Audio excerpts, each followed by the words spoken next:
নমস্কার, কেমন আছেন আপনারা সবাই? আশা করি খুব ভালো আছেন, আমিও খুব ভালো আছি। প্রথমেই সবাইকে জানাই শুভ রাখি পূর্ণিমা।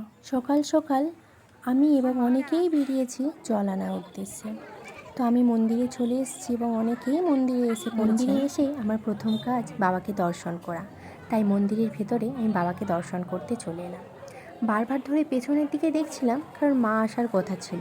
মায়ের একটু দেরি হচ্ছিল বলে আমি চলে এলাম আগে। চলো, আমার সাথে সাথে তোমরাও আমার বাবাকে একটু দর্শন করে নাও।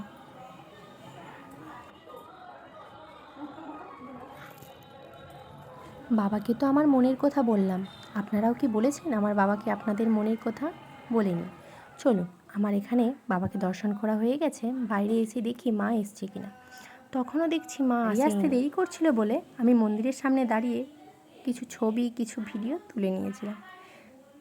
দেখো, অনেকে আমার দিকে হাঁ করে তাকিয়েও ছিল। বছরের মতো এই বছরও দেখলাম একটা মিষ্টির দোকান, কিছু খেলনার দোকান এসছে মন্দিরের সামনে। আর মন্দিরের এদিকটাই আছে ভক্তদের বাগ রাখার জায়গা। মন্দিরে অনেকে বসে আছে দেখতে পাচ্ছ, আর ওদিকটাই হচ্ছে রান্নাবান্না, যারা জল আনতে যাবে তাদের জন্য। তো দেখলাম গাড়িও চলে এসছে। তো দেখতে পেয়েছো, দুটো গাড়ি পুরো ফুল। এর আগেও 3টে গাড়ি বেরিয়ে গেছে, মোট 5টা গাড়ি করা হয়েছিল। তো আমরা একটু লেটে এসছিলাম বলে আমরা লাস্ট গাড়িটাই পেয়েছি। তো কি করা যাবে, চলো যাওয়া যাক। এই দেখো বসেও পড়েছি। তো চলো, এই দেখো আমার মাকে অনেকক্ষণ পরেই পেলাম। তো সবাই মিলে এবার যাওয়া যাক, চলো। রাস্তায় যেতে যেতেই সামনে একটা মন্দির পড়ে, সেখানেও জল ঢালা হয়। অনেকেও সেখানে জল ঢালা, যাদের গ্রামে সেখানেও জল ঢালে তারা।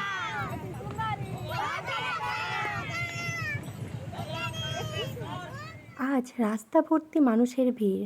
কত মানুষ কত দূর দূর থেকে যাচ্ছে বাবার মাথায় জল ঢালার জন্য। অনেকেই মনে হতে পারে আমরা কোথায় যাচ্ছি, কোথা থেকে আমরা জল আনতে যাচ্ছি।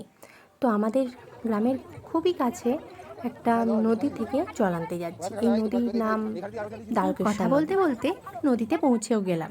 এবার স্নান করে এক ডুবে জল নিয়ে বেরিয়ে যাব বাবার উদ্দেশ্যে। মা বলে স্নান করে নদী থেকে জল নিয়ে আসতে হলে মাকে কিছু দিয়ে তারপরে জল নিয়ে আসতে হয়। সেই কারণেই মাকে কিছু টাকা দিয়ে জল নিয়ে আসলাম।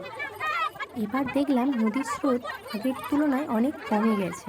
অন্যান্য বছরের মতো স্রোত যদি বেশি থাকতো তাহলে একা একা কাউকে নদীতে নামতেই দিত না। আমার যেহেতু জল ডোবানো হয়ে গেছে, সেই কারণে আমার জলের জায়গার মুখটা ভালো করে কাদা দিয়ে ঢেকে দিচ্ছিলাম, যাতে আমি যাবার সময় জল না উছলে পড়ে যেতে পারে। সেই কারণে আমি একা একা পারছিলামও না ভালোভাবে।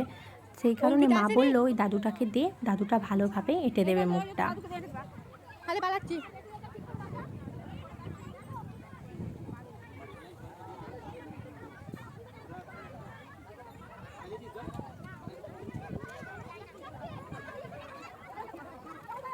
এদিকে দেখলাম মা ও বোনের জল ডোবানো কমপ্লিট হয়ে গেছে। তো এখন আমরা মন্দিরের দিকে যাব।